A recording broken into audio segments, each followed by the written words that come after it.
Hello, everyone. I'm Brianna Rodriguez. I'm the editor-in-chief here at Backstage. Welcome one and all to our conversation on all things Drag Race. First of all, I want to give a huge congratulations to this squad for nabbing 8 Emmy nominations this year. You guys are the reigning champs still for outstanding casting in a reality TV series, and you've racked up 56 nominations to date, which is incredible. So I just wanted to, just a couple Emmy nominations to get the day started. But I want to kick us off by having everyone give a little bit of an introduction to yourselves. Deja, why don't we start with you?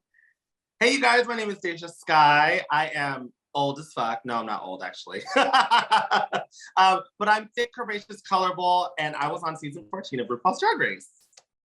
Hey y'all, what is up? It is me, Mouth Almighty Miss Jasmine Kennedy, the back-flipping bimbo of season 14. I hope y'all doing well.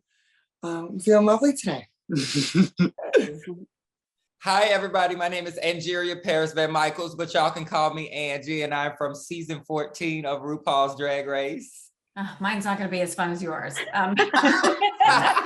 You're going to realize why I'm behind the scenes throughout this panel. Hi, I'm Galoka Bolte. I'm the co-head of casting for RuPaul's Drag Race for the last 9 or 10 years. I forget. And it's lovely to be here today. Thanks for having us.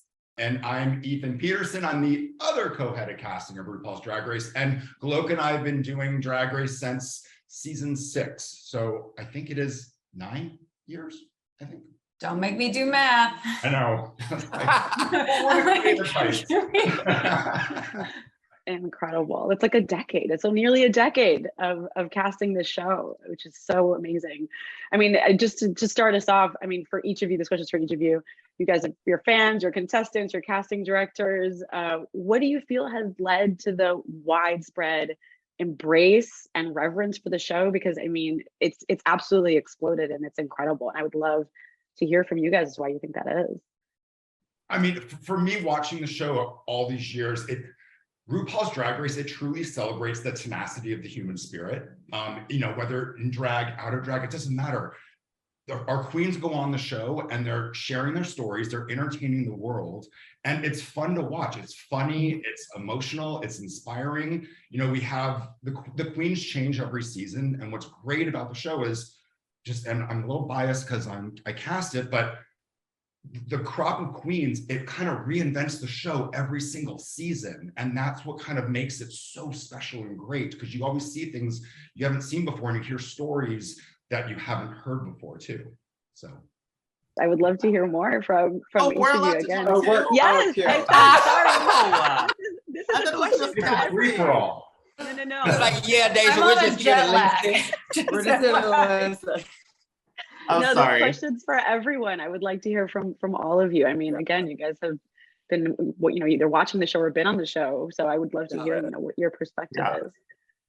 I'll say for like this season specifically, I think what makes this season a great and outstanding season that kind of captivated the audience in a way that may not have, it's been an amazing season, but I feel like because we've gotten so many crazy nominations this year, this has been a really crazy season. I think it's all of our personalities as well as our union as a sisterhood. I think what really works, and which is amazing, and I want to give props to our casting directors and all of them, is that they got a bunch of girls that really bond together and really are able to bounce off of each other's life stories. And I think that's what's great, because that's how people relate in a reality TV show, is seeing people that they can relate to and say, hey, I've gone through that as well.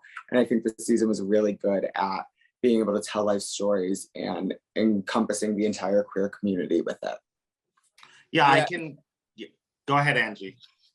I'm just going to piggyback off of what Jasmine said, which is the fact that there are so many relatable characters, like literally, especially like a season like ours, where you have people from all parts of the country, like whether it's like me, whether you're from a small town, or Jasmine from a big city. It's just like there's somebody on every season that somebody out there watching can relate to, and like, oh, you know, she's just like me. And I think that's what really like draws people in and makes you want to like watch it. And then just the creative expression of it all, just because here you have like these proud, loud, queer people just expressing who they are, no holds barred. It's just like, here I am, this is me, take it or leave it. Yeah, I think that what I gravitated towards whenever I first watched the show, I'm from a very small town. I was pretty much the only gay person there. So I think that seeing a person in and out of drag was very relatable and helpful. When you see a queen on stage, you think she's just an untouchable entity. And I think with what Drag Race does is really kind of put us in the human perspective of like, we go through things, all of us have a struggle, we all have a story. And at the end of the day, as a queer community, we relate to each other. Like there was not one person on the show that I did not relate to, including RuPaul because of her age, you know what I mean? But it was very, no, but it's just one of those things where I think Drag Race is so successful because you see both sides and it humanizes us. It doesn't just, you know, glamorize us. Yeah, and I think I would add to that like, you know, it is this incredible, it's like every type of competition rolled into one. So you see, you know, it's dancing, it's singing, it's lip syncing, it's costumes, it's all of, you know, it's acting, comedy, all of these things. So there's kind of something for everyone. But then, you know, around all of that glitz, glam, fun, laughter, you know, tears, all of it, there are these incredible moments of vulnerability and relatability in the workroom, kind of in between. And I think for anyone watching, you know, who's had like kind of issues in their past and things that they've gone through, I think people really identify with those. And the queens are such rootable, incredible voices for our show. So you guys are amazing. Absolutely. I mean, I can't count the number of times I've like cried and then immediately laughed watching it. We did that. Same. Like, In the season. sobbing, and then I'm like cracking up the next minute. And I just, you know, shout out to the editors on the show too, because I think that they do some really wonderful magic there. It's literally like in the same episode, you'll be sobbing, and then the next scene is like fart jokes. You're like, okay. So good. Yeah, imagine actually living through that versus like watching it. So I'm like sitting up here like doing my eyebrows, and I'm like, yeah, I went through that too. Literally, yeah. And it's the same thing. You go through those like ups and downs while being in and out of emotions of like happiness, crying, sad, and things like that. So it's like really is that roller coaster while you're watching it. It's like that in real life too while you're there. Yeah. I mean, and then you're in the room with such incredible personalities too. So you have like one person going through one very emotional journey, and someone else in the corner is just like totally. Just a couple. Just a couple.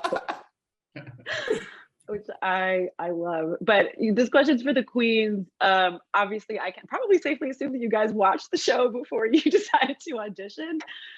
Knowing what you were in for, I mean, you know, it is the world's biggest stage for drag, and the stakes are really, really high.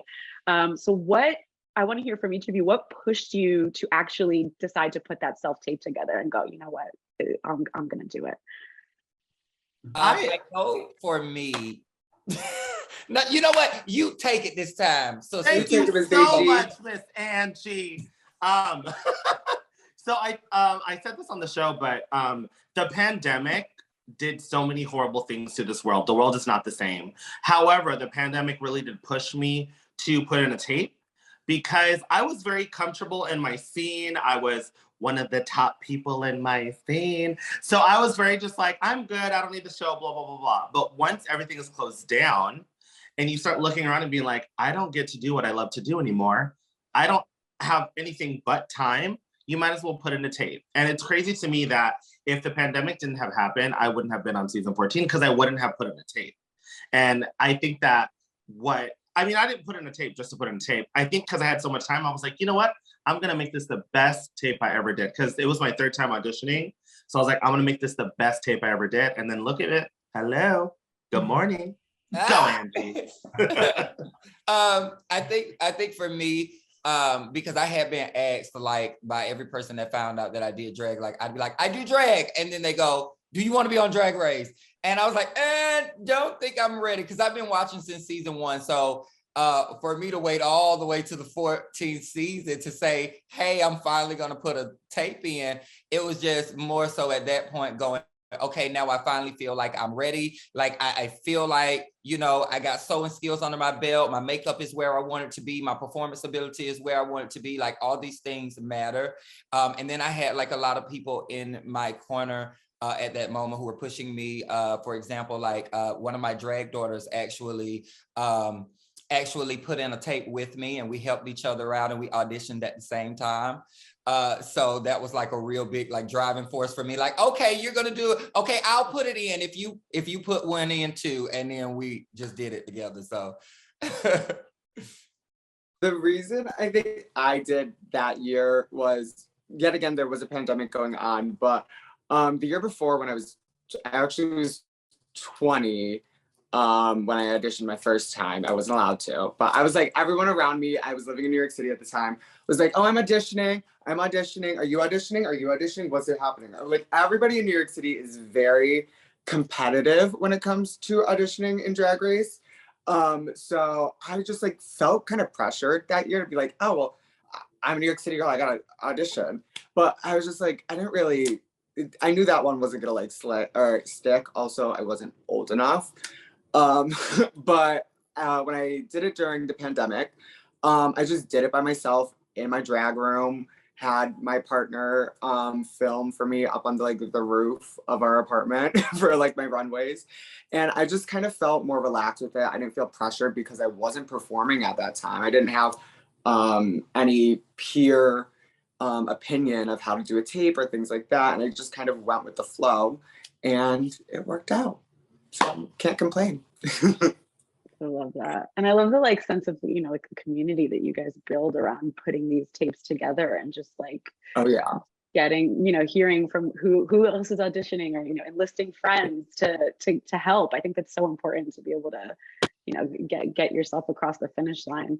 Galoka and Ethan, obviously drag has evolved so much since you guys started casting this show. I would love to hear more about how you guys narrow that down. You know, like, do you have like a tiered system? Like, how do you weigh? Please tell us. Yes, please. We're not telling you that. It is hard, and these girls here make our jobs harder and harder and harder every year, because it's actually like whittling it down and picking the cast is so hard. Like the talent level just keeps going up and up. And also, as more people watch the show, like so many more people are starting to do drag and have been inspired by the show. And, you know, and it's also, we have a really unique casting process. You know, the contestants have to showcase so many different talents. You know, we need, than any other series, we need them to lip sync, act, dance, comedy, write, sew, do choreography, all the things. So, you know, we kind of like pour over these tapes. We're looking for authenticity. We're looking for big personalities. We're looking for people who seem like they have the ability to compete in like all of these different spaces. Which I can, and then also are really like great narrators and able to tell a story, and will also be able to represent the show really well, you know, because our whole message, you know, love, acceptance, inclusivity. We want our cast to be really diverse as well. So we're always kind of weighing that in, but we watch the tapes, and then we watch them again, and then we watch them again, and we whittle and whittle and whittle. And we're like, all right, you know, what's the amount that we could present that's not overwhelming, that we're making sure that we're really kind of including everything we need to see in the next season. But it's hard. It's a very, very fun, but very challenging process. Sure. And as casting directors of the show, it's important for us to, you know, present queens that actually represent what the world looks like at the time. Right. Keep in mind, for season 14, this is the first season we cast in the middle of the pandemic. And as casting directors, seeing the queens doing these tapes from home and hearing their stories, it made the whole process so very different. Like sometimes I would tear up listening to the stories because everyone was so affected by the pandemic. And, you know, but then on the tape, once you hear the story, they're, you know, doing a death drop or saying, you know, making a joke. And it like, we even go from like laughing to crying to like, oh my God, like this one's amazing. And, you know, it's important too that, you know, the queens have to be vulnerable, because keep in mind, Drag Race is such, it's huge. And so the queens, when they go on our show, their stories, they touch millions of people all over the world. And we have to make sure that the queens that we do present are ready for, you know, that kind of responsibility. And it's really important that they're honest, they're truthful, they're vulnerable, and they love who they are, because that love, it sprinkles all over the world at this point. And because of that, it does add a little pressure on our end, because we realize the stakes are so high with the cast that's selected for RuPaul's Drag Race. Yeah, I mean, I love that. Go ahead. I have to say, of like, all of our queens who end up on the show, but I actually remember from all three of your videos, all three of you just like sitting there stationary, like telling your story, were fantastic at it. Like by the end of your tape, we knew exactly who you were. There were moments of vulnerability, great talent, great energy. I remember all of your tapes. Yay, that's amazing. I remember being on the show and saying a lot like, don't be afraid of emotion, because that's the whole point. That's going to make you human. It's going to make you relatable. So if you want to cry, cry. If you want to be happy, be happy. But I think that our season was so important, we represented that so much. None of us were afraid to talk. None of us were afraid to kind of voice our opinion or voice how we were really feeling. So that's what made it so good. Like season 14, yes, I was on it, but we had one of the best seasons in a very long time. Just saying. And I'm so glad that you mentioned it, because like literally sitting there, like I still remember sitting there doing the audition tape, and it's literally just like in that moment telling my story, it was just me. I had like set up my ring light and like put my phone up on like a box or something, and I'm literally like just and I had recorded it like probably like 5 or 6 times, because I would play it and listen to myself, and I'd be like, no, you sound too rehearsed. You sound too this. You're doing too much. It's not real. And I would just do it over and over until I just felt like, okay, you know what? I feel like I got my point across. I feel like they can see who I am. We're not doing it anymore. By the way, that's all you need. Like, it's not about bells and whistles. It's just about like sitting down and telling your story and showing us who you are. Like, you don't need to go like Martin Scorsese on this like, casting tape. You don't have to hire a little bit of lighting, some good makeup, and tell your story and have fun with it, and take all the takes you want. Like, It is so funny because I have seen, some of the audition tapes, and they really run the gamut. Some of them are really, really highly produced, and other ones are like very confessional style, just sitting in front of the camera, and like you said, just being yourself and being open about who you are and what you would bring to the table should you get cast on the show. And I think that's such an amazing and fun thing to be able to dive into from a casting perspective. But I want to talk a little. I mean, you guys keep bringing up this idea of vulnerability, and like there were such incredibly vulnerable moments on season 14. And Jasmine, I want to speak to you specifically. I mean, your relationship with Carrie as it was built on the show with like some of the most moving storylines that I've seen on the show ever. And I just would love to hear a little bit more about what that was like for you, just putting yourself out there in that way on the show. Yeah, I mean, first of all, I feel like me and Carrie's relationship really was an important relationship for me, at least on the show, because I really, going in there, I didn't have anybody necessarily that knew me or I, had a close relationship with, but I did have Carrie, who was someone that, I knew of and was very, in awe of her. And when meeting her and getting to know her and seeing how she was as a person, it really made me feel comfortable and open up about just who I am, because I saw so much of myself that I wanted to be, how she holds herself and things like that, and her confidence and, not just, her beauty, but just like who she sees herself as and portrays it in the world. And, with that, it gave me the power, to speak my truth to the world. And I think from that, what I learned was you can't hold back, what you're living, your day-to-day life, I think I was very vulnerable in the show when it came to my emotions, but I wasn't necessarily always vulnerable about like who I was and how I was feeling necessarily. I may have been projecting outward. I was feeling some way, but on the inside, I may not necessarily have. But it definitely taught me going forward to, be vocal about how I'm actually feeling and, portray my emotions and don't hold back from living a covered life, in that sense, where I'm not, living for anybody else, I'm living for myself. And it's, made me feel much more confident, each and every day, getting to live my authentic self and not having to worry about, you know, if I'm looking mask enough for the girls. Yeah. Oh, I love that. It was such an incredible journey to watch unfold. So thank you for sharing that with us, honestly.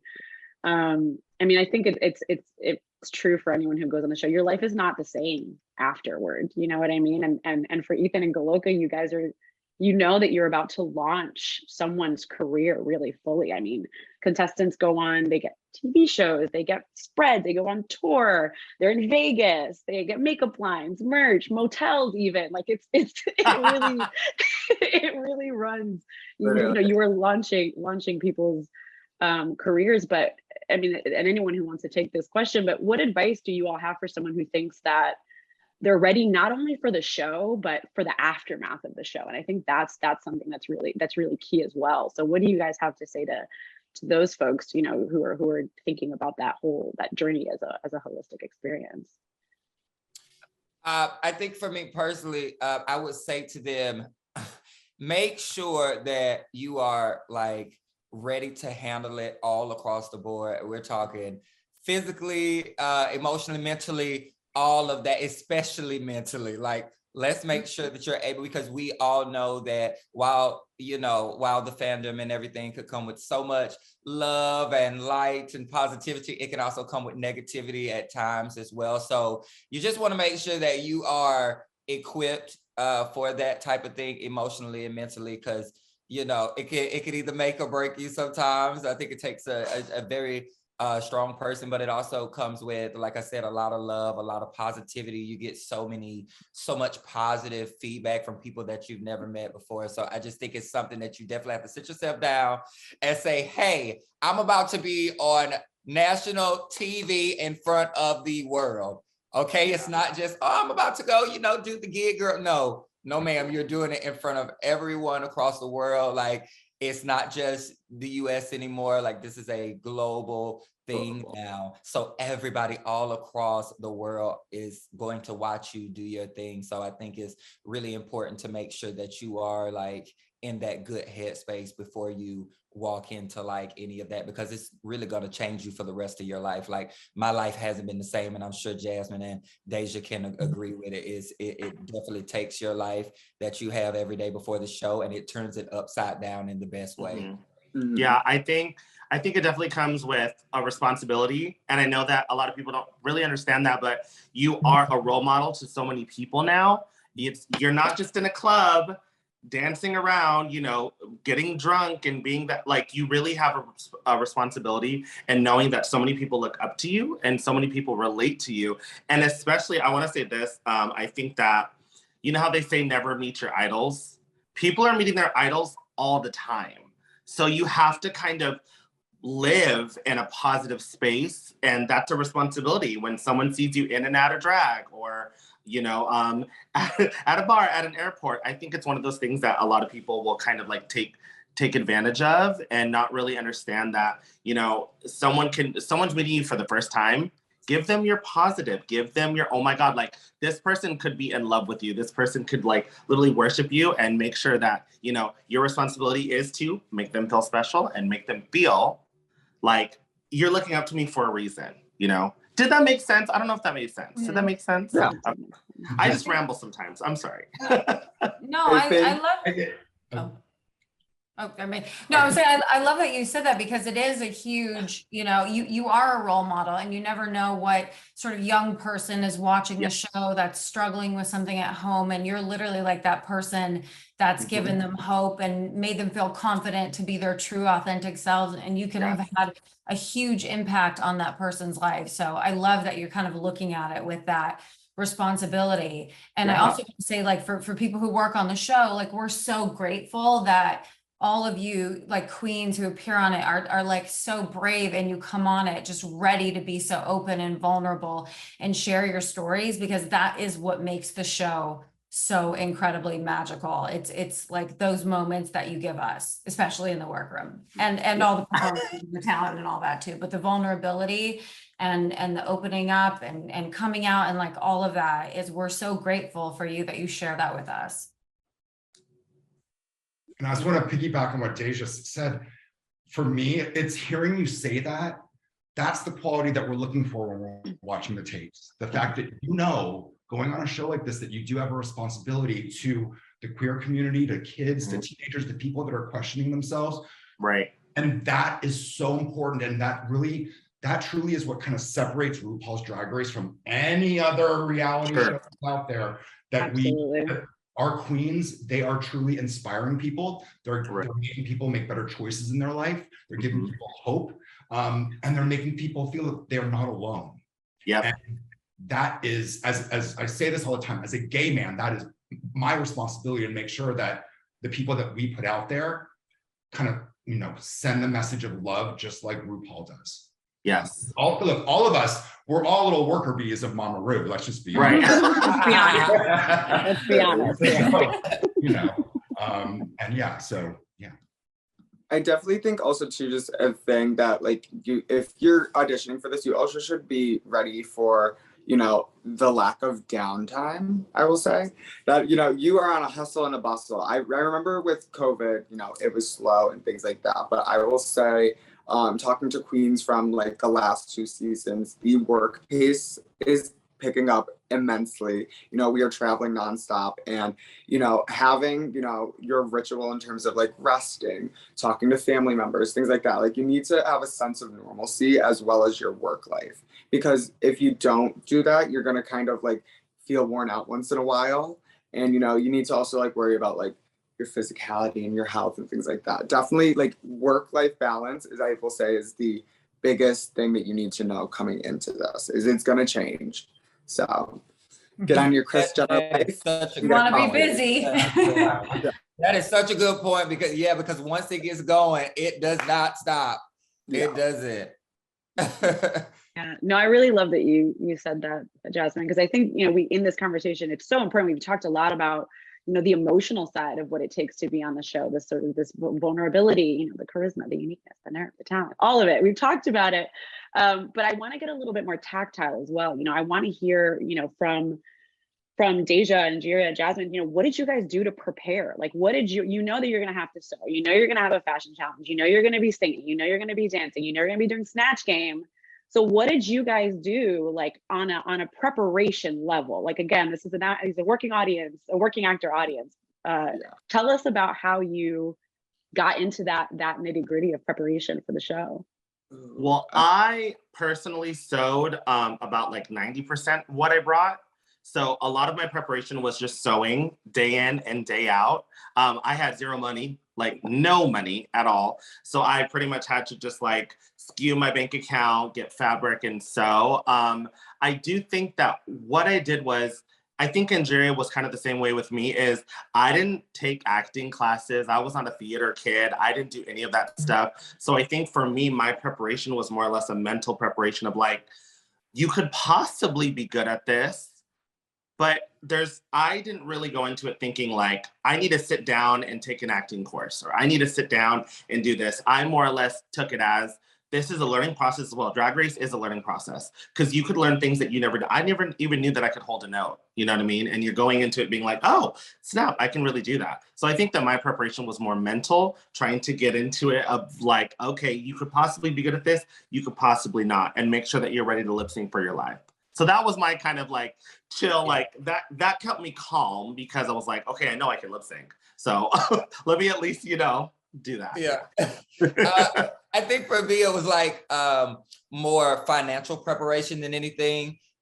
Just because, like Deja said, as far as, you know, acting or, you know, you performing, all these other things, there was no actual preparation, because I actually told myself, like, I remember at one point going, oh, maybe I need to, you know, refresh some other seasons or look at some stand-up comedians or stuff like that. But I was like, no, we're not going to prepare all this stuff, because you are just going to go on this show. You're going to just be you. And that's how I approached every challenge every day. It was just like one day at a time, and like, oh, I've never done this before, but I'm going to try it and give it my best shot. And I think that's what we want to see. Like, I know as a fan, I love seeing the girls on the show that just come in unprepared and they're so fresh and raw. And it's like, here I am, take me and my raw talent, and this is what it is. I think I didn't really prepare in the sense that like I didn't take classes or anything. Self-taught sewer ever since I started drag. I think for me, I, as well as the girls, I was like 21, no money, like living off of like just the come up of after COVID. Oh, Avea wants to be a part of the story. She loves it.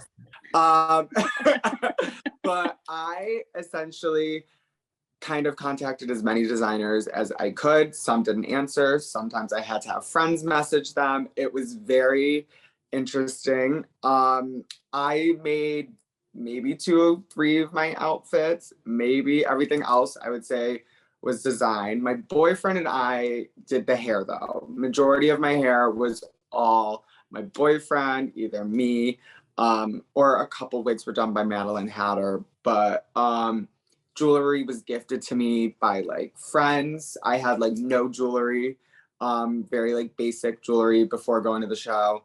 And then a lot of shoe ordering. That was like annoying. Like the amount of boxes of like pleaser shoes that showed up at my like doorsteps was like, it was annoying. But like, it was a lot. I love that. I love that. From a casting perspective, I mean, again, we've been talking a lot about the skills that are needed to succeed on this show. From a casting perspective, what would you guys say are the 3 top skills that you want to see showcased in an audition tape? Honestly, that's a question. We don't look for just 3. It's hard to just say 3. Yeah, I was like, ooh. So many. And obviously, like the queens, they have to, they have to look the right way. They have to have the right costumes, the right wigs, the right, makeup skills. Like that is obviously important because it is a visual show.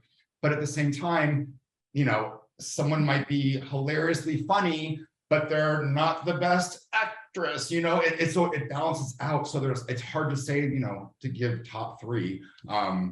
But looks is definitely, it's up there. And so is obviously vulnerability and openness and honesty. And we always want to see things that we haven't seen before. So I will say this, when we see something different and new, that's fresh, that jumps them up immediately, because that's what kind of makes the show so special every season, and what made season 14 so great. It's because we saw so many things that we haven't seen before. This was obviously the most transcentric season ever in the franchise's history. We also had but we also had the very first ever straight, cisgender male contestant. Yes. Like it was me. It was me. It's different things like that just every season when we cast the show, it's always different. And there's always that, the queen that comes in that we just go, oh my God, like that happens. So yeah. And I would say we look for people. It's really hard to pick a top 3 as Ethan. I know. I appreciate you guys. Like, can we have a top 8 to 10? No, but it's I think I think being a great performer and being a great lip syncer is huge, because no matter what, if you do end up in the bottom 2, you can save yourself. Like, definitely needs to be on point for everyone. But I think also it's like figure out what your superpower is and like really show that off, because look, not everyone is going to be the best seamstress. Not everyone is going to be the best actor or the best at doing character or the best dancer, but then figure out what your other strengths are and really, really highlight those. So, sometimes someone's, maybe their drag isn't, the most amazing, but they're a huge performer and a huge personality. That goes a long way, or someone has, might be like a little bit on the quieter side, but then when they get into character and they're acting and they're performing, you see this whole other side of them. And then sometimes you get these more like quiet creative types who just create outstanding like costumes and looks and makeup that really transports you. So we look for, we look for all the things, and we want to make sure we're always putting well-rounded competitors on, but it definitely helps to like highlight your superpower. I love that. I tried to get you with the 3. You guys delivered on a few of them. I appreciate you guys for trying. I appreciate you guys for that one. I mean, again, you guys see all the how many tapes do you guys get for each season? I'm curious. A lot. Yeah, we get in thousands. The thousands, I'm sure. Thousands, I'm sure. Yeah. Work. Come Yeah, on, season 14 we're without busy. this. We're We busy. like every single one of them. So I Yeah. mean, Oh my my God. months of Can you just- imagine like just sitting there watching drag queens all day? Like, Do you? By the way, do we're you not like- we're not mad at Yeah. it. Like Oh, yeah. sometimes we wish they could like everyone could like space it out a little bit Yeah. because definitely like in the 48 hours before the deadline, we're just like, oh my God. It's just crap. And after it's like 48. every Yeah. second we're like refresh. I got mine in early. I'll just say I got Yeah. mine in early. Oh yeah, I did not. when I you did hand not. yours in, Deja? When'd you hand it in, Angie? I got my tape. Please don't laugh at me. I got my tape in probably about 3 or 4 days before the deadline. We hate you. And it's funny because all of my Look at this thing in because her all of hand. my friends that knew I was auditioning in Atlanta, right? They word always gets around when everybody's auditioning in the city at one time. And there were people that knew I was auditioning and they were like, oh, you better get it in before Christmas and you better get it in before this time, or Yeah, they think there's like a process. And then I'm like, well, in your face, because I got mine in 3 days before the deadline. So Yeah. Look Listen, and Ethan if are like, it's please a don't good- do that. Yeah. Look, if it's a great tape and it comes in 5 minutes before, like fine. It's still like you're gonna get Yeah. watched. It's like, and you haven't lost your chance. But sometimes I'm like, just space them out a little spread bit. it out. I will say this, we're so used to it at this point Yeah. that honestly, right after the deadline, like the entire staff would just Yeah. go, make no plans over the weekend. Yeah. We're gonna watch TV because we have to make You're not going to dinner. You're not going anywhere. Yeah. Uber That's Eats. what we do Yeah. now. So You're like, I don't care whose birthday it is, reschedule it. Yeah. We're watching tape. Don't go into labor. Stop it. Yeah. Hold it in. Yeah.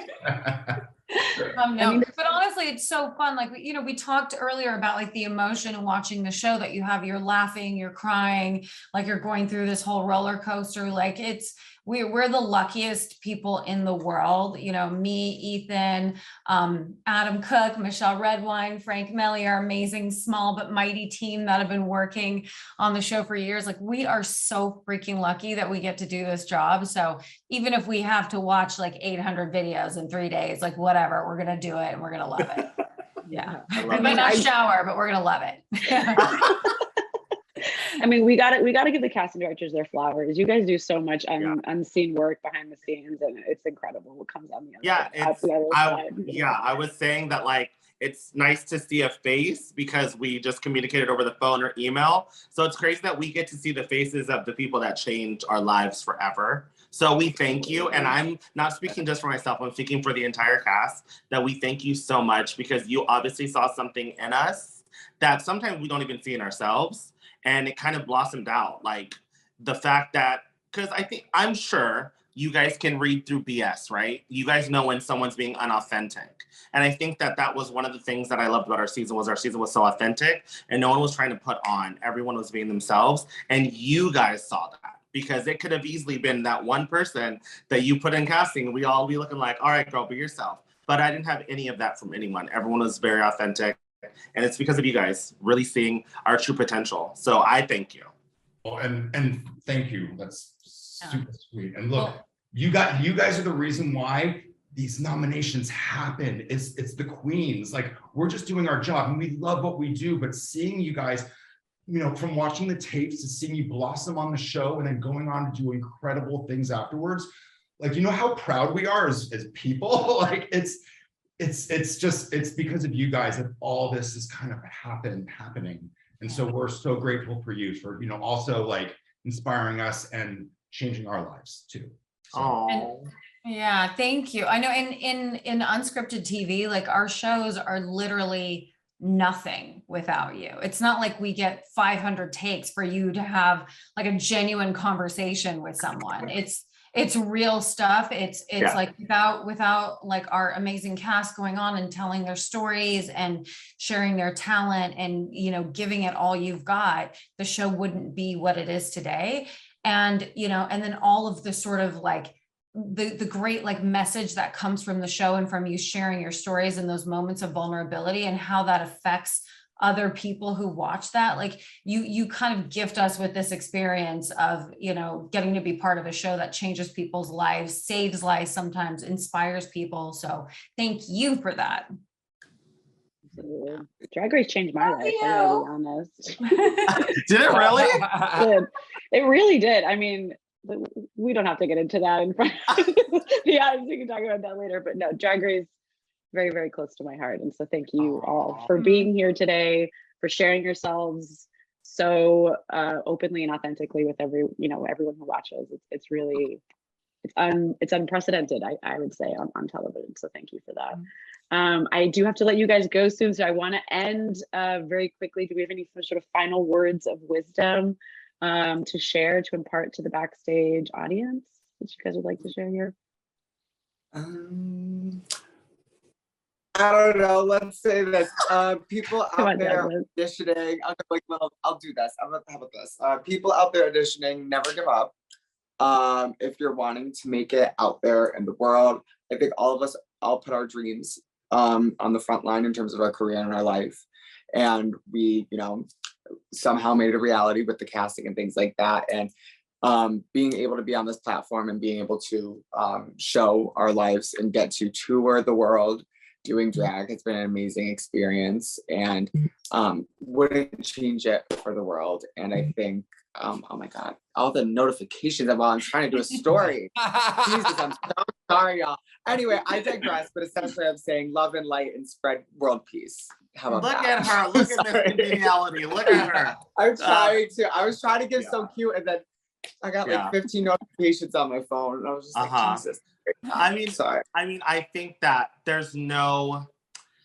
I know that I've got a lot of messages about like, how do you get on? How do you do this? How do you do that? And I tell them, and it's so cliche, but I just tell them, be yourself. I know that they don't understand that. They think there's some like magic or some like key that you get into. And I'm like, no, literally sit down in front of a camera and talk how you would talk to your friends. Talk how you would speak. Like, don't put on this. They can read through that. So I think that a lot of people think there's some magic. The magic is you. Oh my God, I'm Oprah. The magic is what you're giving out. Like your authenticity, that's why they're gonna wanna cast you. They wanna cast someone that is being themselves, not thinking, oh, Laganja did this, let me do that. Alyssa did this, let me do that. They don't want that, they already have that.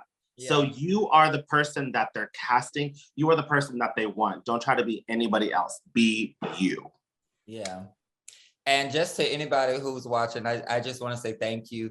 Thank you so much for supporting Drag Race, supporting all of the girls. Just thank you, because I always say it takes a lot to get up on TV and really like put yourself out there and your stories and everything, like for the world to see, because you just never know who's watching, who you're inspiring, stuff like that. And like y'all always say, it's not just about us, but it's about the people that are watching. So just thank you for all of the support, because it goes a long way. Yeah. And I love what Jasmine said too about like, keep trying, don't give up. Right. It might be your first year or it might be your 10th year. You better work, Miss Nina West. Tina Burner. Look, I was going to say, all right, Tina Burner. Definitely worth the wait, though. I'll say that. Definitely. I agree. You never know. Yeah, you never know when it's going to happen. And also, but like, as all of you girls know, it's like, it's a craft. It's work. You don't just roll out of bed and all of this fabulousness just happens. Like, I did. Well, maybe. I slept in this. But that's also to say, don't be scared either. To do it, because you never know, even if it is your first time, like, don't be scared, because I was so like prepared to give it like 2 more times. I was like, I actually have notes still in my phone of like what I would have done different the next year. Like I was like, girl, it's all right. They probably won't call, it's fine. We're going to do this. I was like reviewing my tape and I'm like, yeah, we're going to do this different. And then I didn't have to. So yeah, say, and then I didn't have to. because you never know. You never know, even if like you're scared about or have any hesitations about auditioning for the show, like just do it anyway. Do it anyway, because you'll never know. And we're watching too, like, you know, even if your tape isn't perfect, you know, that first year, like we're looking for that growth and, you know, and the work that people are putting in. And, you know, we've definitely seen, you know, queens, you know, go from being like little baby queens, you know, kind of just starting out to being these polished goddesses. Yes. I could say, I could attest to that like my first audition tape, year to year difference is like a complete 180. So To like you. to me, yeah. To you. To me. And well, clearly it is because I got off 14, but but no, essentially I will say the growth and what you do if you don't make it on that 1 year, you in yourself will push yourself to get to that next level to, you know, what you want to see yourself on in your audition tape. And also, like, just people need to know this too. We actually go back and we watch the old audition videos so we can see that growth. We do. Like, Word. no, we have to. We want to see how far you've come. And, you know, drag is it's art. It truly is. And Absolutely. artists are always inspired by what they see in the world and what happens in their life. And it's the same with drag. So with whatever's happened in your life, let that like empower you and let that become part of your persona, because it might help you, you know, walk through things that you might be scared of, like auditioning for RuPaul's Drag Race. You have nothing to be scared of. Okay, Right. We all have a story. We all have our stuff. Just like let it fuel you rather than, you know, make you feel like you need to be put in a corner. Because no one put baby in a corner. Nobody. No, but yeah. So you know, it's always worth a shot, and don't be discouraged if you don't get on. Keep in mind, Yes. thousands of tapes. There's only a certain amount of slots on the show. Right. It is a puzzle. Every season is a big puzzle for us to figure out. If it's not your season, try the next one, because we are watching. And also too, like work on that tape throughout the year, like film your looks, try to get a tall friend to film your performance, or someone in the front row too. not the petite one in the back row. So you just get the top of the head. We're like, what just happened? And also, you know, you're gonna have to do Snatch Game, so work on your impressions. Yeah, and Jasmine. Yeah. I don't know what you're talking Everyone, about. to all the queens out there. I have no idea what you're talking about. Do not do that. We don't talk Snatch Game. Yeah, we don't talk about Snatch Game, okay? We don't talk about all the time. Look, while Deja's like, oh, I can't stop talking about Snatch Game. Yeah. No, but like literally, it's like your looks, you know, your makeup, like all of it. Just practice. It's an art. It's a craft, you know, and we really see growth throughout like the years, you know, the auditions every season, and we love to see that and the work that goes into it. So we've got our eyes on you. Woo! Well, thank you all so much for being here. Good luck at the Emmys this year. I hope that we sweep. But thank you all so much for being here, and see you the next time. Thank you. Thanks for having us. Thank you so much. Thanks for having us. Bye. Bye, everybody.